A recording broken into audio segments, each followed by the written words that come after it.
The year is 1348. England, under the rule of King Edward III, stands at the zenith of its medieval power.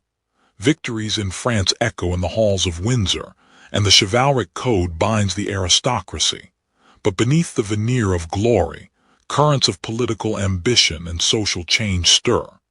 It is in this vibrant yet volatile atmosphere that the Order of the Garter, England's most prestigious order of chivalry, would find its legendary origin. The legend begins, as many legends do, with a whisper, a fleeting moment, a near disaster. The most enduring account speaks of a grand ball held at Windsor Castle. Amidst the swirling dancers and the lively music, a lady, said to be Joan of Kent, Countess of Salisbury, loses her garter.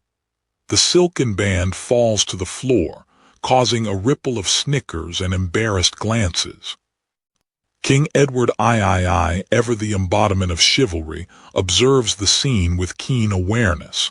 With a swift motion, he retrieves the garter, preventing further humiliation for the lady. Holding the delicate fabric aloft, he utters the now famous words, "Honi soit qui mal y pense," shame on him who thinks evil of it. The phrase, delivered with regal authority, silences the room. Edward, never one to shy away from a bold statement, further declares that he will make that very garter so highly regarded that those who mocked it would one day seek to wear it themselves. From this act of defiance, the Order of the Garter is said to have been born. But how much of this tale is fact, and how much is romantic embellishment? Historians have long debated the veracity of the dropped garter story. Some argue that it is a fanciful fabrication, a convenient origin myth designed to imbue the order with a sense of drama and intrigue. After all, the order's statutes make no mention of the incident. Alternative theories abound. One suggests that the garter was simply a piece of armor that came loose during a tournament. Another proposes that it was a pre-existing symbol of a secret society, adopted by Edward for his new order. Regardless of the truth, the legend serves its purpose, adding a touch of mystique to the order's foundation. To understand Edward's true motivations, one must consider the political landscape of the time. The 100 Years' War with France raged on, draining England's resources and testing its resolve. Edward, a skilled military leader, sought to rally his nobles and solidify his power. An order of chivalry, bound by loyalty and shared ideals, would serve as a powerful tool in achieving this goal. Chivalry itself was undergoing a transformation. The romantic ideals of courtly love and heroic deeds were increasingly intertwined with pragmatic concerns of military service and political allegiance. Edward recognized the potent force of chivalric identity and sought to harness it for his own purposes. The Black Death, which had swept across Europe in the preceding years, had left England reeling. The social and economic upheaval caused by the plague created a sense of unease and uncertainty. In such times, symbols of order and stability were desperately needed. The Order of the Garter, with its emphasis on loyalty, honor, and divine favor, offered a beacon of hope in a dark and troubled world.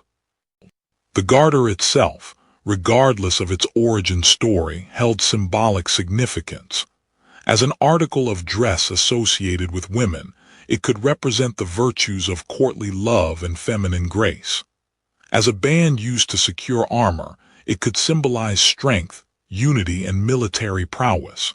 Its color, often blue, was associated with loyalty, truth, and the Virgin Mary.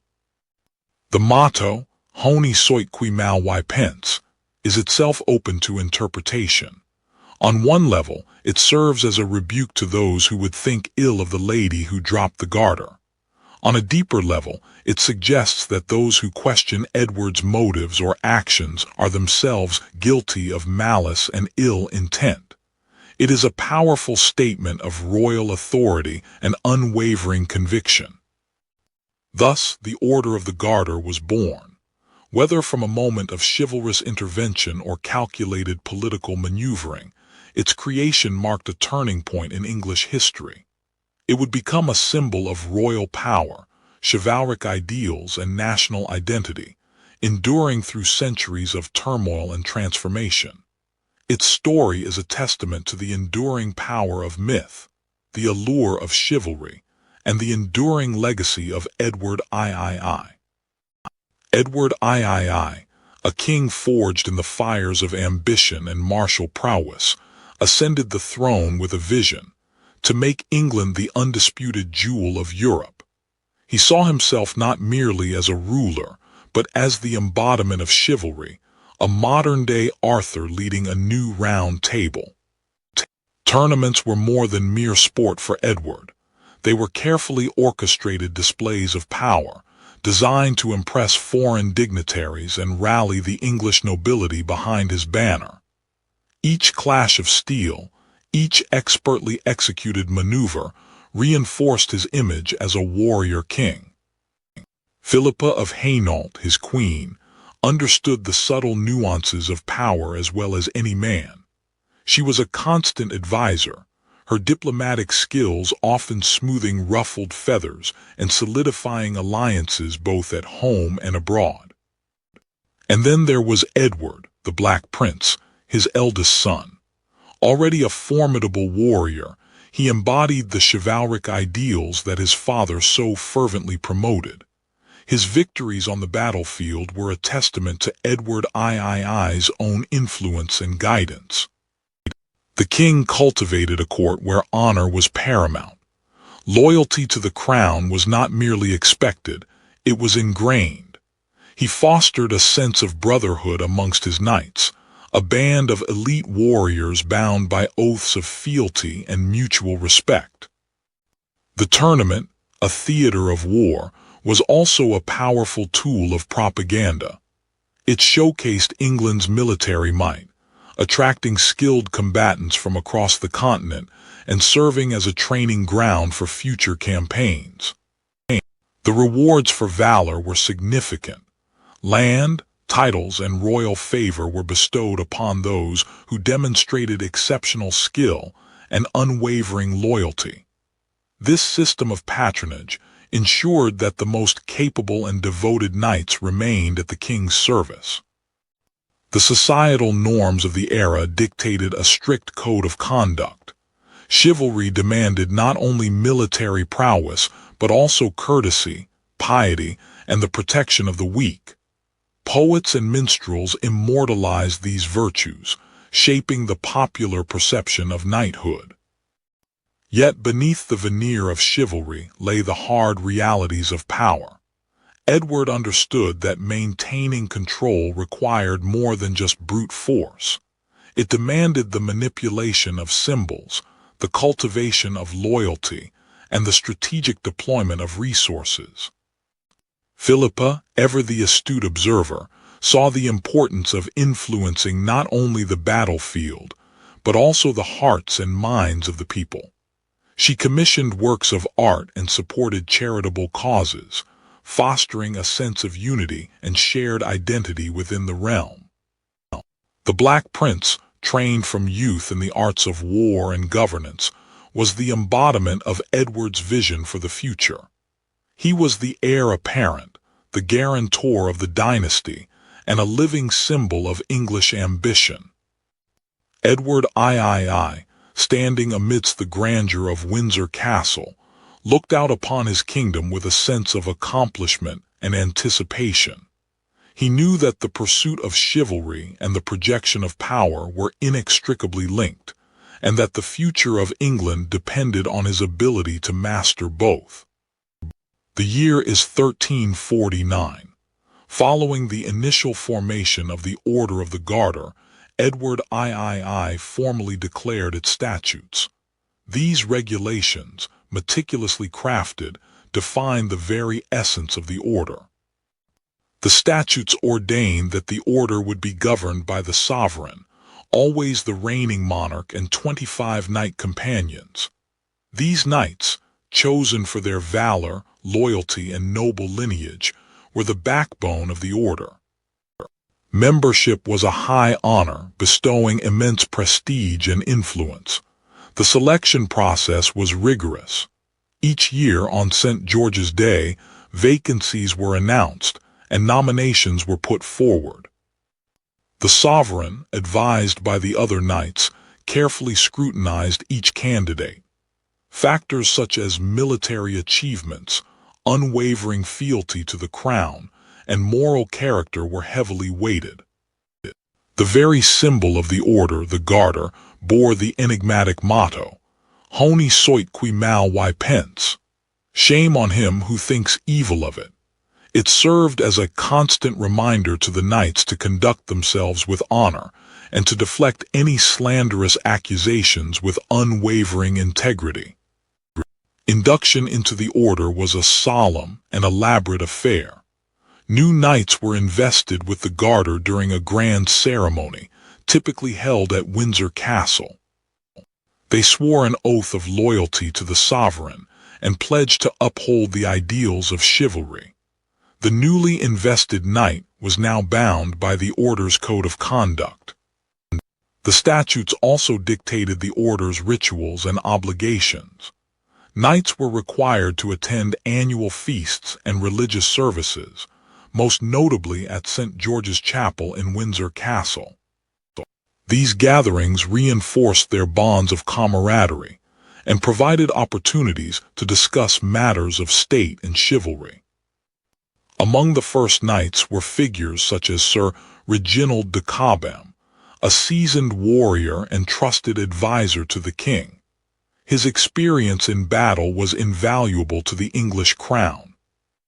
Sir Walter Manny, a renowned soldier of fortune, also held a place among the founding members.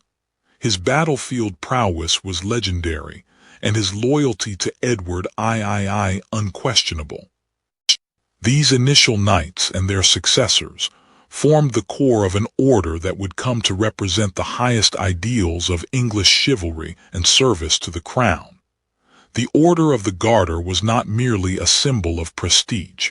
It was a living embodiment of Edward III's vision for a unified and powerful England. Windsor Castle, a fortress sculpted by Norman ambition and nurtured by Plantagenet dreams, rises as the spiritual and physical heart of the Order of the Garter. Its walls, echoing with the tread of kings and the whispers of courtiers, have witnessed the unfolding drama of English history. Here, within its ancient stones, the order finds its home. At the heart of Windsor lies St. George's Chapel, a testament to faith, artistry, and royal patronage. Its soaring arches and intricate stonework speak of a devotion that transcends earthly power, a space conceived not merely as a place of worship, but as a stage for the most solemn rites of the order. Within the chapel's hallowed walls, stained glass transforms sunlight into a kaleidoscope of color, each pane a window into the medieval mind. Biblical tales intertwine with the heraldic emblems of England's most noble knights, bathing the space in an ethereal glow. Each knight of the Garter leaves his mark upon the chapel, a stall plate emblazoned with his arms, a permanent reminder of his oath and his place within the order. These plates, meticulously crafted and richly colored, form a heraldic tapestry, weaving together the lineages and loyalties that underpin the order's strength. Within the chapel's sacred space, Edward III, resplendent in the order's robes, leads the solemn ceremonies. His voice, resonant and commanding, fills the chapel as he reaffirms his commitment to the ideals of chivalry and the unity of his kingdom. From the royal closet, Queen Philippa observes the ceremonies, her presence a subtle but vital affirmation of the order's importance. Her intelligence and diplomatic skill serve as a guiding force, ensuring the order's enduring legacy. The Black Prince, a young lion at his father's side, embodies the future of the order. His martial prowess and unwavering loyalty promised to carry the ideals of chivalry into a new generation. Following the solemn ceremonies, Windsor Castle erupts in joyous celebration. A grand feast unfolds within the state apartments, where knights and courtiers alike partake in the revelry, their laughter echoing through the ancient halls. The spirit of chivalry finds its most vibrant expression in the jousting tournament. Here, in the castle grounds, knights demonstrate their martial prowess, embodying the courage and skill that define the order's ideals. Within the chapel, King Edward bestows the Garter upon a newly chosen knight, a moment of profound significance. The order's insignia, a symbol of honor and loyalty, is entrusted to one deemed worthy to uphold its noble traditions. The banners of the knights, suspended high within the chapel, serve as a constant reminder of the order's enduring legacy. Each banner tells a story of courage, loyalty, and service to the crown. As twilight descends upon Windsor Castle, the stones whisper of centuries past, of kings and knights, of honor and duty. The Order of the Garter, forever intertwined with the fate of England, stands as a beacon of chivalry, its flame burning brightly against the darkening sky. The year is 1349. Even as the Order of the Garter took root, a far darker shadow crept across England, the Black Death. Edward III, ever mindful of his kingdom's stability, convened his council at Windsor. The whispers of plague and war mingled in the air, a chilling symphony of despair. Queen Philippa, ever the compassionate soul, dedicated herself to tending the sick. While knights prepared for war, she tirelessly worked to alleviate the suffering caused by the plague. Her actions embodied the chivalric ideal of mercy, a beacon of hope in the face of overwhelming darkness. Across the Channel, the 100 Years' War raged on. Edward, the Black Prince, a founding member of the order, led English forces with unwavering courage. The chivalric ideals of valor and duty were put to the ultimate test on the fields of France. Within the hallowed walls of St. George's Chapel, the Knights of the Garter sought divine guidance. The order, initially conceived as a symbol of triumph, now faced the realities of a kingdom beset by plague and war. Yet, their commitment to chivalry remained unbroken. Despite the decimation caused by the Black Death, Edward III rallied his people.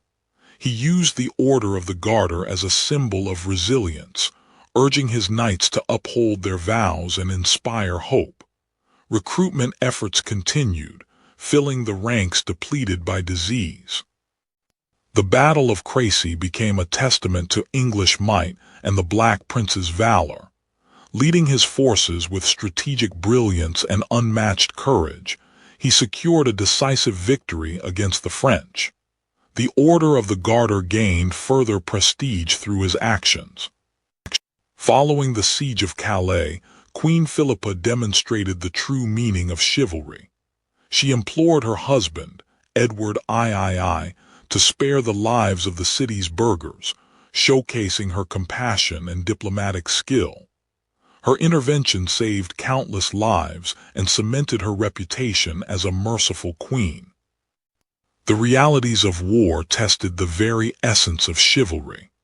Knights of the Garter not only fought with valor, but also upheld their oaths to protect the weak and aid the wounded, even amidst the carnage.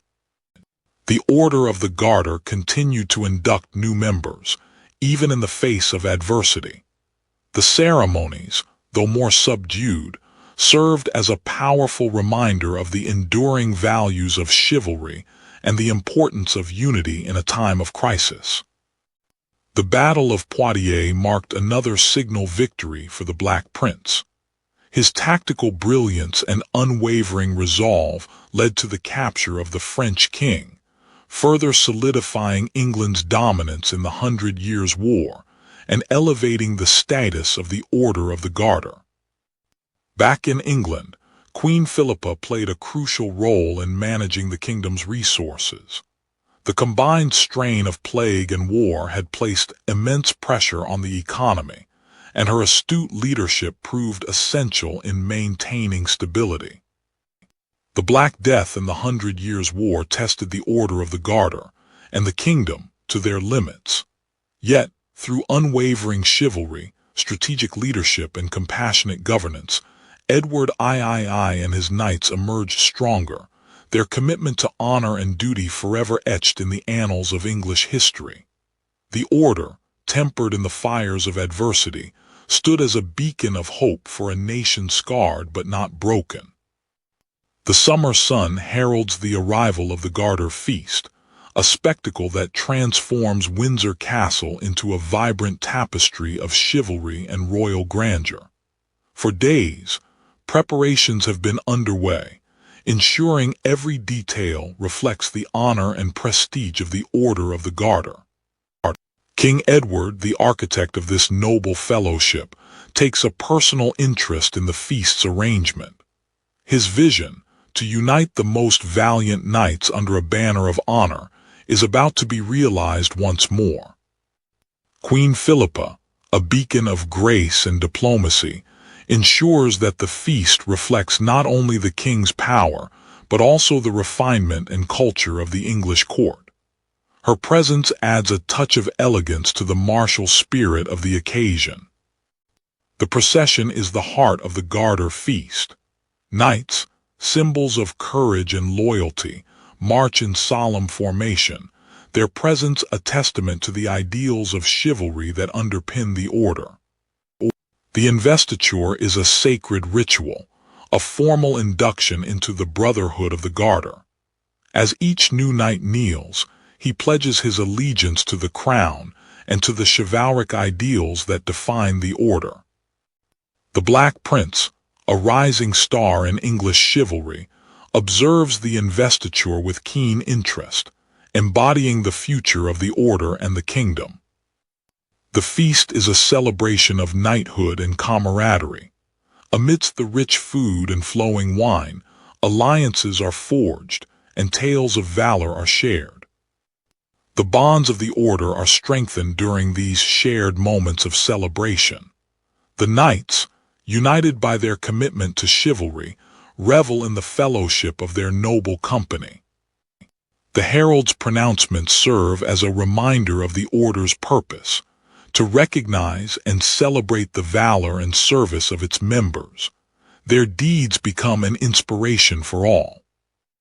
The king's toast is a moment of unity, a symbol of the shared vision that binds the order together. It is a pledge of loyalty, a celebration of national pride, and a prayer for future success. The feast ends, leaving behind a sense of inspiration and renewed commitment to the order's ideals. The echoes of laughter and celebration linger in the halls of Windsor, a reminder of the bonds forged and the honors celebrated. The chapel stands as a silent witness to the passage of time, a repository of chivalric history. The Order of the Garter, its rituals and ceremonies, continue to shape the identity of England, its traditions echoing through the ages. The role of Garter knights reads as a who's who of medieval England, a tapestry woven with threads of valor, ambition, and sometimes disgrace.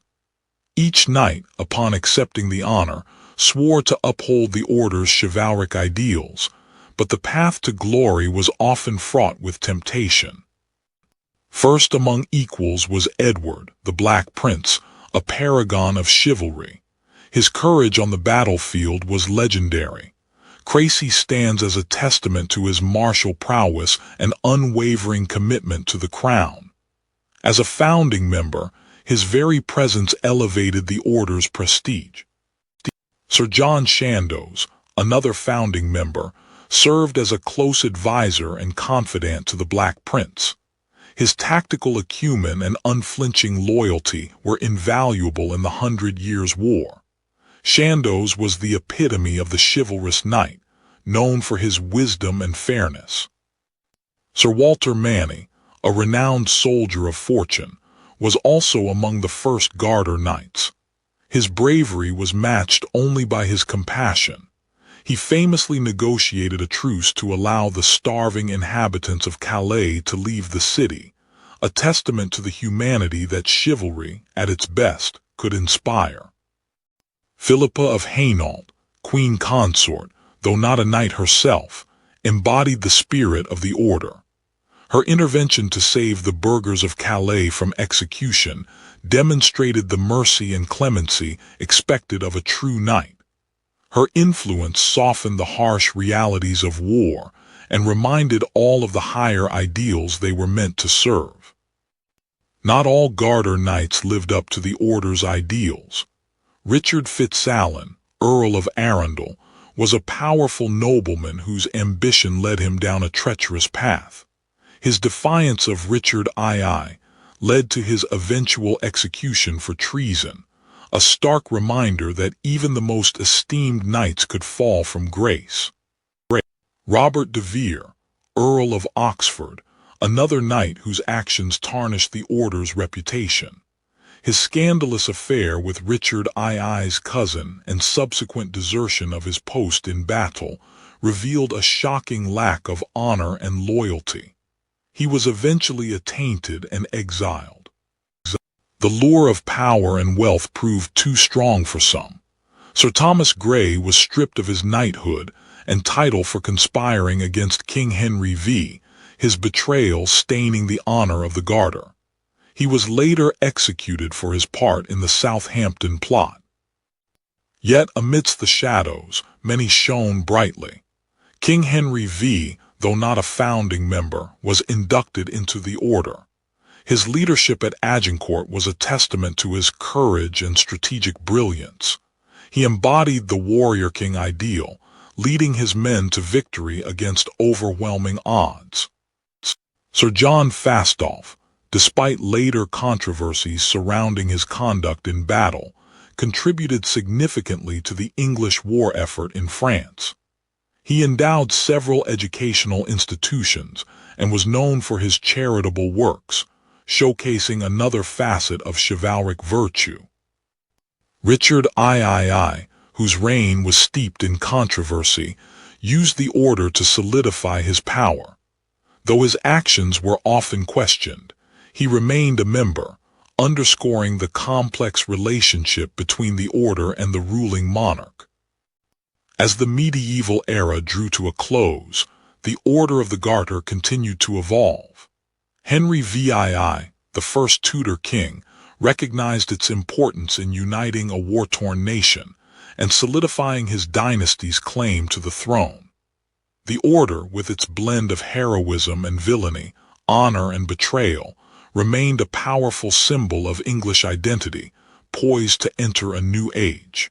The year is 1455. The Wars of the Roses, a bloody dynastic struggle between the houses of York and Lancaster, erupts, casting a long shadow over England.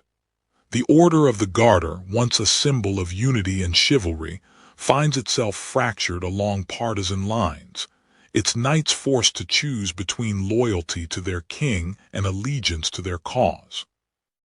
King Henry VI, a Lancastrian, struggles to maintain control as the Duke of York challenges his authority.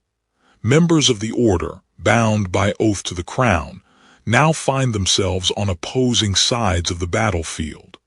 The spirit of camaraderie fostered by the order is tested as former brothers-in-arms become bitter enemies. Richard Neville, Earl of Warwick, a prominent member of the order and a staunch Yorkist, plays a pivotal role in the conflict. His allegiance to the House of York challenges the very foundation of the order, highlighting the deep divisions within its ranks. His actions demonstrate how personal ambition and political conviction can override the bonds of chivalry. Loyalty to the Lancastrian king comes at a high price for some members of the order.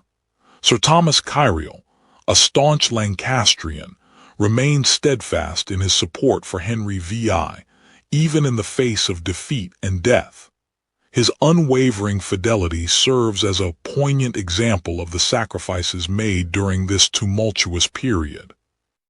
The Wars of the Roses disrupt the order's ceremonies and traditions. The annual Garter feast, once a grand celebration of chivalry, is suspended as the kingdom descends into chaos.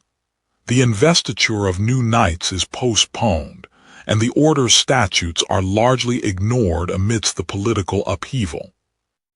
Despite the turmoil, some knights attempt to uphold the order's ideals amidst the conflict. They strive to maintain a semblance of chivalry and honor, even as the world around them crumbles. These knights represent a beacon of hope during a dark period in English history. With the ascent of Edward IV, a Yorkist, to the throne, the Order of the Garter undergoes a period of upheaval.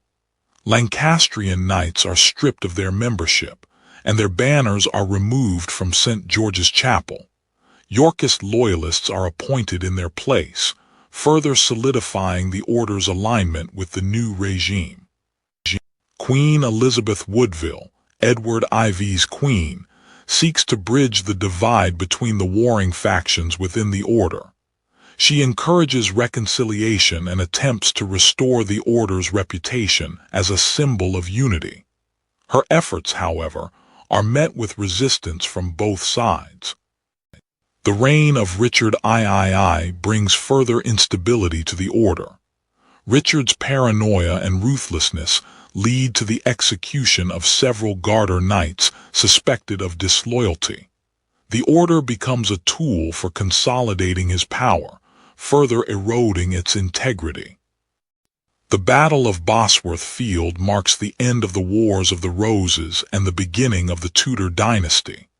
Henry Tudor's victory heralds a new era for England and for the Order of the Garter, bringing hope of reconciliation and stability. Henry VII, the first Tudor king, recognizes the importance of restoring the Order of the Garter to its former glory.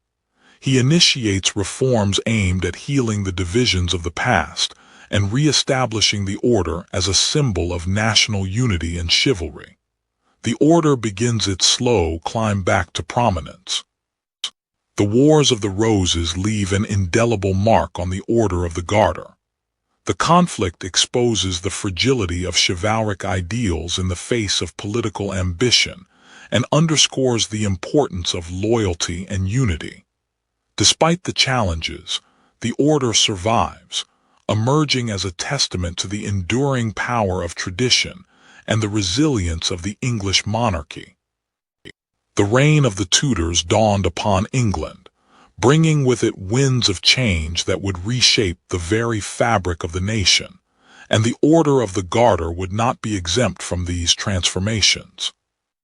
Henry VII, a monarch of unparalleled ambition and will, ascended the throne, his gaze fixed upon consolidating royal power and forging a new destiny for England. A destiny that would challenge the established order and redefine the relationship between church and crown. The English Reformation, instigated by Henry's quest for a male heir and fueled by his desire to control the church, sent shockwaves through the land. The Order of the Garter, deeply entwined with religious tradition, found itself at a crossroads, its statutes and ceremonies scrutinized and revised to align with the king's new religious doctrine.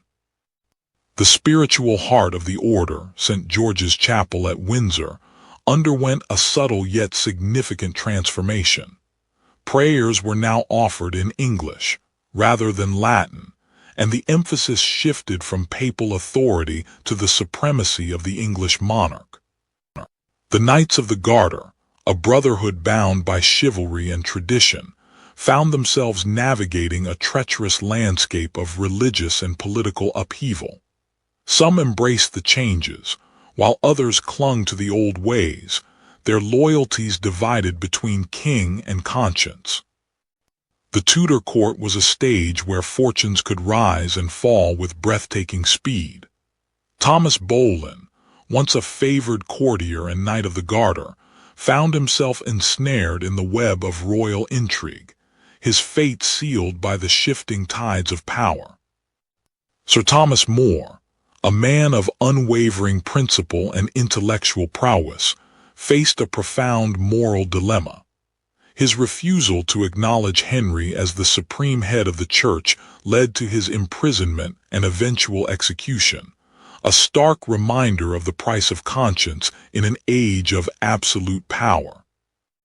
Despite the religious turmoil, the pageantry and chivalry associated with the Order of the Garter continued to flourish.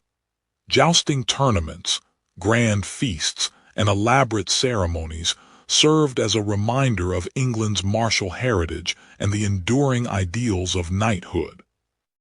The symbols of the order were subtly adapted to reflect the changing times. The Tudor rose, a symbol of unity between the houses of York and Lancaster, became a prominent motif, and the royal arms were displayed with greater prominence, underscoring the monarch's supreme authority. The reign of Edward VI, though brief, saw the further consolidation of the Protestant Reformation in England. The Order of the Garter remained a symbol of royal authority and national identity, passed down to the young king amidst a period of religious and political transition. Mary I, a devout Catholic, sought to restore the old faith to England. The Order of the Garter, once again, found itself at the center of religious upheaval, its ceremonies and traditions scrutinized and adapted to reflect the Queen's religious convictions. Despite the turbulent reigns of the Tudor monarchs and the profound religious and political changes that swept across England, the Order of the Garter endured. It adapted, evolved, and emerged as a symbol of enduring royal authority, national identity, and the timeless ideals of chivalry. The Tudor era witnessed the Order of the Garter adapting to the changing religious and political landscape. Queen Elizabeth I, ever the shrewd strategist, skillfully used the order to solidify her power and reward loyalty, ensuring its continued relevance in a Protestant England. The tumultuous reign of Charles I saw the order face unprecedented challenges during the English Civil War. Despite the upheaval, the traditions of the Garter were upheld by royalists, symbolizing continuity amidst chaos, even as the monarchy teetered on the brink. The restoration of Charles II brought a renewed sense of grandeur to the order. Garter ceremonies were revived with increased splendor, reflecting the restored monarchy's desire to assert its authority and legitimacy after the interregnum. During the Victorian era, the Order of the Garter became increasingly associated with the British Empire, serving as a tool for diplomatic engagement and rewarding service to the Crown. Queen Victoria, a staunch traditionalist, maintained the order's prestige and relevance on the world stage. King George V, amidst the turmoil of World War I, emphasized the order's role in promoting national unity and honoring military service. He personally invested numerous war heroes into the order, reinforcing its connection to courage and sacrifice. During the Second World War, the order served as a symbol of hope and resilience. King George VI, embodying the spirit of the nation, upheld the order's traditions as a testament to the enduring values of courage, duty, and honor. Queen Elizabeth II, throughout her long and remarkable reign, has been the sovereign of the order, meticulously preserving its traditions and adapting it to the modern era. She has appointed distinguished individuals from various fields, reflecting the order's ongoing relevance to British society. King Charles III continues the legacy of his predecessors, carefully selecting new members of the order who have made significant contributions to national life. The order remains a symbol of royal recognition and national pride. The annual Garter service remains a spectacle of tradition and ceremony, attracting dignitaries and onlookers from around the world. The event serves as a reminder of the order's rich history and its enduring connection to the British monarchy. Each knight and lady of the Garter is represented by a banner in St. George's Chapel, a visual testament to their contributions and a reminder of the order's enduring legacy. These banners serve as a historical record and a source of inspiration for future generations. The story of the Order of the Garter continues to captivate and inspire. Its history is taught in schools and explored in museums, ensuring that future generations understand the values of chivalry, service, and honor that the order represents.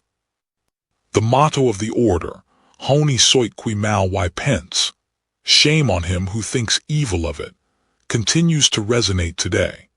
It serves as a reminder that honor, integrity, and unwavering loyalty remain timeless virtues, embodied by the Order of the Garter and its members.